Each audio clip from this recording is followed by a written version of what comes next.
Es-tu prête à faire pétiller ton énergie?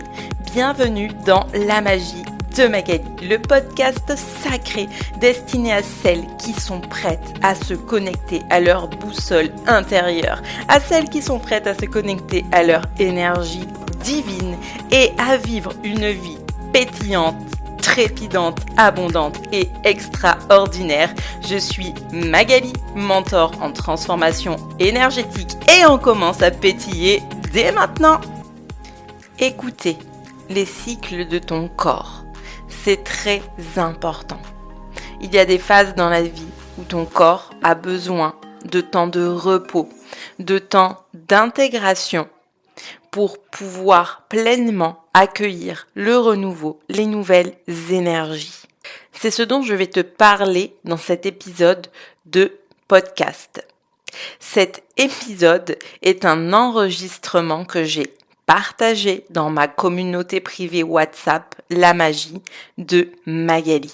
Si ce partage te parle et te plaît et que tu souhaites nous rejoindre pour recevoir d'autres partages de ce genre, mais aussi des guidances, les énergies du moment, comment on ressent les choses, pouvoir partager aussi tes ressentis, ta vision avec d'autres belles âmes et le tout dans un cadre sécuritaire, bienveillant et sacré, le lien est dans le descriptif. Je te retrouve de l'autre côté pour un partage canalisé à travers les messages de mon gardien d'âme.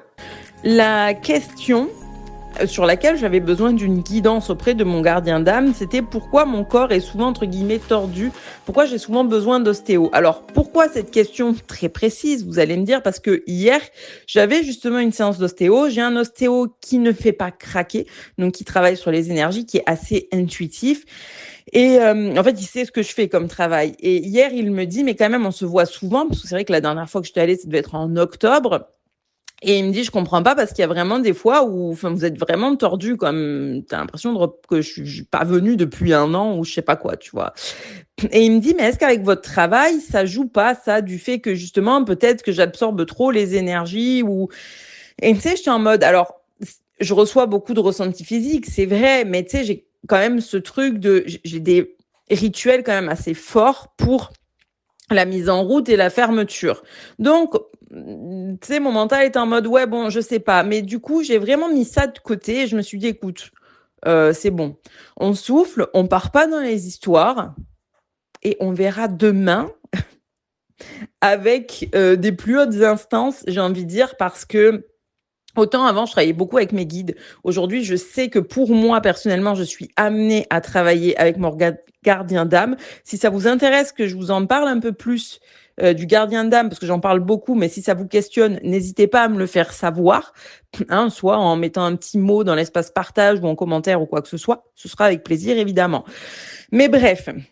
Du coup, c'est vraiment avec lui que je co-crée et je sais qu'il a un accès direct à mes ressentis. D'ailleurs, cette semaine, j'ai fait un gros travail de fond avec lui sur quand même 3 soins énergétiques plus ma séance d'ostéo. Je suis vraiment dans une phase de réajustement et réalignement. Et avant de lui poser la question, j'avais déjà reçu une guidance que quand en ce moment il y a des perturbations et des mouvements énergétiques et même de façon générale, on a besoin de travailler à tous les plans.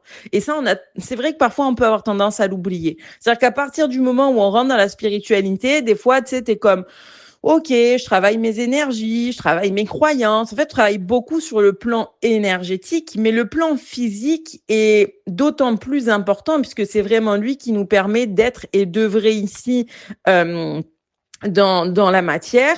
Et d'ailleurs, je vous partageais cette semaine que effectivement, dès que j'ai besoin de me faire accompagner en énergétique, je le fais. Mais là, comme vous le voyez, hier, c'est une séance d'ostéo que je suis allée faire. Et ça, c'est encore une autre chose où quand je sens que justement mon corps a besoin de support, je vais aller voir encore une fois des personnes compétentes pour le lui apporter. À un moment donné, rester avec une douleur au dos comme j'avais, à pas pouvoir dormir la nuit, à pas pouvoir marcher. Non mais attends, je vais pas tout miser sur des soins énergétiques alors que je sais que l'ostéo va pouvoir m'aider. Tu sais, voilà, pour moi, j'ai toujours ce truc là de me dire OK, en fait, de quoi tu as besoin. Donc, c'est vrai que cette séance soulève cette question. Et juste avant que je pose cette question, j'ai cette guidance d'apprendre vraiment qu'on a tous besoin d'apprendre à travailler sur tous les plans, en fait. Donc, lui, il me parle déjà que effectivement, en ce moment, il y a beaucoup de perturbations énergétiques, que c'est quand même pas pour rien que je reçois quasiment tous les jours le message de ralentir. Et pourquoi je vous fais ce partage? Parce que je sais que vous êtes nombreuses à recevoir le message de ralentir, qu'il y en a beaucoup qui résistent et qu'il y en a beaucoup qui, comme moi, se sont retrouvés très fatigués ou avec des douleurs X, Y, Z. Donc, petit clin d'œil. Donc, il m'explique une chose, il me dit que quand il y a des mouvements comme ça énergétiques intenses, pourquoi on reçoit souvent cette guidance de prendre le temps, de ralentir, de nous laisser le temps d'intégration, c'est pour pouvoir suivre le courant. Parce que lui, ce qu'il me montre, c'est que suivre le courant, ça permet la non-résistance. Et que, en fait, c'est les résistances que l'on met, c'est par exemple quand on a du mal à lâcher prise, qui viennent créer ces blocages dans notre corps. Donc, il me montre la résistance face à quelque chose, donc peu importe, que ce soit une situation, une relation, bref. Quand on est en résistance, en fait, là où ça va se jouer en premier, c'est bien dans l'énergie. Donc, dans l'énergie, qu'est-ce qui va se passer? C'est ces moments-là qu'on a l'impression que ça bloque, que la situation évolue pas, qu'on se dit peut-être qu'on fait des rituels de manifestation, etc., mais que, tu sais, comme il y a rien qui fonctionne. Donc, effectivement, si je suis en résistance, la première phase, c'est je suis en résistance, du coup, dans l'énergétique. Et en deux, qu'est-ce qui se passe? Ça vient passer dans le corps physique. Alors, dans le corps physique, elles se manifestent comment, les résistances?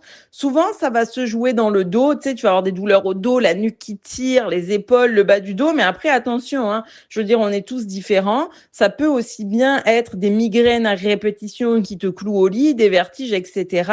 Des fois, ça peut être lié à des choses auxquelles on résiste, consciemment ou non, et qui font que notre corps nous invite à nous poser et à ralentir pour mieux suivre le courant, en fait, pour pouvoir décharger et laisser aller. Il me dit, le corps a besoin de temps pour intégrer. L'énergie va plus vite que le corps. Et ça, c'est important. L'énergie, dans le champ quantique, va plus vite que la capacité de notre corps à l'intégrer. Il me dit, tu peux avoir intégré des choses dans le champ d'énergie, c'est un peu comme quand tu arrives à ce qu'on parlait, ces paliers énergétiques, changement de champ vibratoire. J'ai la sensation, d'être arrivé au bout, d'avoir intégré, mais je passe pas encore au niveau supérieur. Et non, parce que le corps, lui, n'a pas encore tout intégré. Parce que le corps a besoin de plus de temps, parce qu'il est soumis à la matière, pour intégrer les choses. Et il dit, du coup, comme le corps a besoin de temps, c'est important de lui laisser l'espace d'intégration. C'est une question d'équilibre. Le corps dépend de la matière. Il ira toujours plus lentement que l'énergie qui, elle, vient du plan divin. Il me dit que les plus grandes leçons se font dans la lenteur de l'intégration. Et il me montre que à l'image d'une Formule 1, imagine que le corps, c'est un peu comme le moteur. Mais si le moteur, il n'a pas d'énergie, tu pourras jamais démarrer en fait. Tu auras beau faire ce que tu veux. Si le moteur n'a pas envie, tu resteras au garage. Et honnêtement, pour moi, c'est comme il y a des moments, l'image est tellement parlante. Le nombre de fois où j'ai résisté, je me rappelle en 2024, le nombre d'heures que j'ai passé dans mon lit avec des migraines, avec des vertiges, etc. Mon moteur, il avait pas le jus, il avait plus l'énergie nécessaire. Je me permettais pas de ralentir, d'intégrer, etc. Donc, forcément, je reste au garage. Il me dit que le corps, tu vois, à l'image d'un moteur, parfois, il a besoin d'ajustement. C'est un travail de fond. C'est un travail de beaucoup de réglages. Et il me montre qu'effectivement, alors, quand je parle sur un moteur de Formule 1, c'est pas forcément les nouvelles générations. S'il y en a un jour qui tombent sur cette vidéo et qui suivent, c'est vraiment l'image comme des anciennes voitures, en fait. Là où il n'y avait pas tout cette électronique, évidemment. Mais sur les anciens moteurs, d'ailleurs, on a encore des anciennes voitures comme ça, c'était très fin, en fait. C'était vraiment de la précision. dans les réglages pour qu'en fait, après, tout soit harmonieux. D'accord? Que tout le reste s'harmonise en fait ensemble. Donc, c'est quelque chose de précis et minutieux. Écouter le corps physique, c'est la même chose. C'est quelque chose de précis et minutieux. Parce que s'il y a une partie de ton corps qui est déréglée, là, genre, t'as mal au genou, t'as mal au dos, t'arrives pas à marcher, t'arrives à rien faire, ben ouais. Hein, quand on a une sciatique, on est d'accord que c'est pas amusant du tout de rester bloqué comme ça. Mais peut-être parce qu'effectivement, il y a des réglages minutieux et précis à faire. Peut-être qu'il y a des choses auxquelles on résiste encore qui créent cette résistance. Parce que le corps, à travers ses ressentis et en fait, à travers ce qu'il nous envoie, a toujours un message à nous faire passer. Ensuite, ce qu'il me montre, c'est que effectivement, si un corps a l'air souvent comme déréglé, entre guillemets, c'est soit une invitation à être plus à l'écoute des phases de ralentissement, et puis c'est des cycles que vit le corps, hein, à l'image des saisons de la nature, le corps vit des cycles. Il faut pas oublier qu'il y a quand même, parce que on veut toujours l'expansion, mais ça se passe en 3 phases. D'abord, je vais vivre une contraction. La contraction, c'est le cadeau mal emballé qui m'amène un apprentissage, qui crée une phase d'intégration. Et suite à la phase d'intégration, c'est l'expansion. Mais pendant ce temps-là, on a besoin d'être à l'écoute du corps, tu vois. Et à un moment donné, c'est pas une route linéaire où on peut foncer, hein, mais c'est bien c'est comme un circuit des virages sinueux. Et comme il me dit, quand tu arrives à un virage, tu freines. Et ensuite, tu réaccélères. Et le corps, c'est pareil. Il y a des moments, quand on nous demande de ralentir, c'est peut-être parce qu'on est dans un virage et qu'on a besoin de freiner pour pas aller se mettre dans le mur. Et que quand ce sera le moment de réaccélérer, le corps sera prêt, on le ressentira. Après, ce qui me parle aussi, c'est que le corps, quand toujours à l'image d'une voiture qu'on fait entretenir, le corps, des fois, il peut avoir besoin d'un meilleur entretien. Et c'est là qu'on en vient à l'entretien sur tous les plans. Parce que des fois, on s'entretient beaucoup, par exemple, sur le plan physique, puis on peut oublier le plan énergétique. Ou alors, on s'entretient beaucoup sur le plan énergétique, on oublie le physique. Ou alors, on zappe le plan émotionnel. Enfin bref, t'as compris l'idée. Donc, lui, ce qu'il me dit, c'est que, a commencé par le plan physique. Qu'est-ce que je peux retoucher dans mon plan physique? Est-ce que ça se joue sur mon alimentation? Est-ce que ça se joue sur le fait de, par exemple, faire de temps en temps des séances d'ostéo? Moi, ce qui m'a montré pour moi, c'est que mon corps a vraiment besoin d'un support ostéo. Et que ce qui serait bien, plutôt que d'attendre, tu vois, c'est qu'en fait, je fasse une séance d'ostéo à chaque transit saisonnier, vraiment de saison dans la nature, pour permettre à mon corps de se réajuster sur les énergies du moment. Est-ce que c'est des compléments? Parce que par exemple, je sais que ça, c'est quelque chose que je fais depuis maintenant plus d'1 an, je pense, ou 1 an et demi, que vraiment je me complémente. C'est-à-dire que je prends du magnésium marin, que je vais prendre des vitamines naturelles, que de temps en temps, je fais de la spiruline, des cures de radis noirs. Il y a vraiment cette notion d'accompagner le corps physique avec du support. Après, il y a aussi le sommeil. Enfin, voilà. Ok, dans tout ce qui est corps physique, est-ce qu'il y a des choses que tu peux mettre en place pour supporter ton corps sur le plan physique? Après, effectivement, il me parlait de l'énergétique et ça se rejoint. Soins énergétiques, respiration. Respiration, ça supporte aussi le corps sur le plan physique. Les exercices somatiques, revenir à l'intérieur. Le somatique, c'est quoi? C'est je reviens à l'intérieur. Je vais ressentir en fait en moi ce qui se passe, une émotion par exemple, où est-ce qu'elle se loge dans mon corps, quel est le message? C'est vraiment ce travail-là. Puis derrière, il y a le mouvement. De quoi il a besoin, mon corps?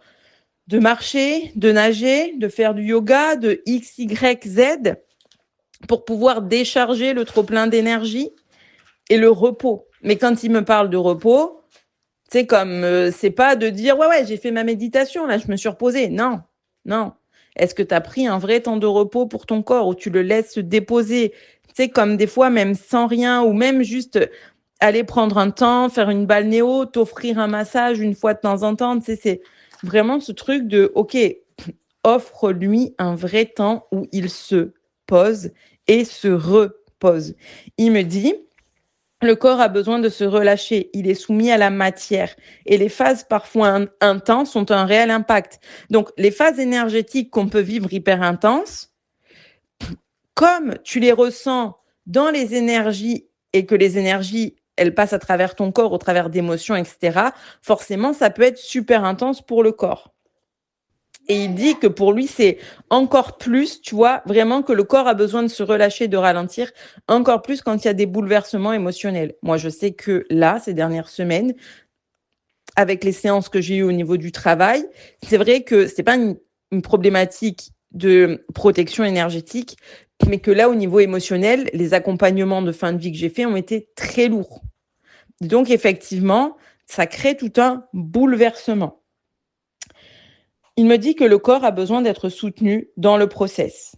Une chose qu'il me partage, c'est nous venons expérimenter les émotions. Comprendre comment les traverser, c'est personnel, parce que chaque personne traverse ses émotions de façon différente. Chaque personne va avoir une façon différente de les exprimer et en fait de les laisser se libérer. Chaque corps est différent, mais le corps ne peut garder à l'intérieur ce trop-plein d'énergie. Et quand il parle d'énergie, c'est des émotions. Pourquoi? Parce que en anglais, emotion, c'est energy in motion. Donc énergie en mouvement. Donc à chaque fois qu'on a des émotions qu'on prend, qu'on garde à l'intérieur de notre corps, ça bloque. Parce que l'énergie ne se met pas en mouvement. Quand on fait un travail somatique pour libérer les émotions, on permet le mouvement énergétique, le mouvement des émotions, donc on libère. Ces phases de libération sont intenses, ça va demander derrière au corps beaucoup de repos pour pouvoir intégrer. J'ai l'impression qu'il y a encore beaucoup de personnes qui perdent cette notion d'intégration. C'est bien le travail de libération. Libération, intégration, beaucoup de repos pour le corps. Expansion, là, je me sens vraiment libérée, je continue d'avancer. OK? Et enfin, il me dit effectivement que voilà, quand on garde toutes ces énergies, toutes ces émotions, c'est ça qui vient créer en fait des dérèglements et des dérégulations. Parce que le corps ne peut pas garder ça en lui. Et encore une fois, emotion, energy in motion. Donc, si je bloque l'énergie parce que je garde mes émotions à l'intérieur, soit parce que j'arrive pas à les exprimer, soit parce que j'en ai pas conscience, soit parce que c'est bloqué depuis des années, parce que ça remonte à l'enfance, etc., il y a un moment donné, ça crée un trop-plein dans le corps. Si le trop-plein, à l'image du placard, c'est trop-plein, ça déborde. Je sais plus où les mettre, j'ai entassé plein de trucs. Mais quand toutes ces émotions et ces énergies sont entassées dans le corps, c'est là que ça pète, en fait. Ben voilà, fatigue, douleur chronique, etc., etc. Je veux dire, après, comme, encore une fois, c'est comme il le dit, c'est un chemin, c'est personnel. Je pense que chacun a besoin d'apprendre à trouver ce qui lui convient pour son corps. Mais par contre, une chose qui est importante, c'est de trouver ce qui vous correspond et ce chemin, de ne jamais hésiter à se faire accompagner. Et quand je parle d'accompagnement, c'est comme je l'ai dit au début. Oui, accompagnement sur le plan énergétique, sur le plan des guidances, pour permettre à une autre personne de libérer nos émotions, de voir nos angles morts, etc. Mais également sur le plan physique. Est-ce que tu as besoin, par exemple, d'aller voir une naturopathe, peut-être, pour prendre des compléments ou des choses qui vont t'aider à te sentir mieux physiquement, avoir plus d'énergie? Est-ce que tu as besoin d'une séance d'ostéo? Est-ce que tu as besoin d'un check-up, tu sais, comme j'ai envie de dire, complet, d'une prise de sang, pour être sûr que tout va bien dans ton corps? On ne peut pas... En fait, c'est toujours pareil. C'est important de miser sur le plan physique et de prendre soin de son corps, mais c'est tout aussi important le plan énergétique. On peut pas dissocier les choses. Tout est interconnecté. Et c'était ça le message aujourd'hui. En fait, c'est vraiment de comprendre effectivement ce qui se passe dans l'énergie et comment ça se retranscrit dans le corps, dans la matière. Donc j'espère que ce partage va vraiment vous apporter c'est pas de la valeur que j'ai envie de dire, mais c'est une meilleure compréhension de nos fonctionnements interne et de vous aider à y voir plus clair peut-être sur ce que vous vivez en ce moment, parce que je sais que la phase énergétique est très intense, et de pouvoir avancer avec plus de sérénité. Et si vous devez prendre un temps pour vous questionner sur de quoi vous avez besoin, encore une fois, c'est jamais un exercice qu'on fait mentalement. On se pose, on respire, on descend à l'intérieur de soi, on écoute son corps et on demande à son corps quel est le support dont il a besoin en ce moment. Donc sur ce, je vous souhaite un beau week-end. Je reviendrai vers vous ici dans la plateforme guidance pour parler de la nouvelle lune. Donc, n'hésitez pas à aller dans le groupe des guidances. Si jamais ce message est aussi diffusé sur YouTube et que ça t'intéresse de nous rejoindre dans le groupe WhatsApp, le lien sera donc en description. Et sur ce, je vous fais des bisous et on se dit à très bientôt.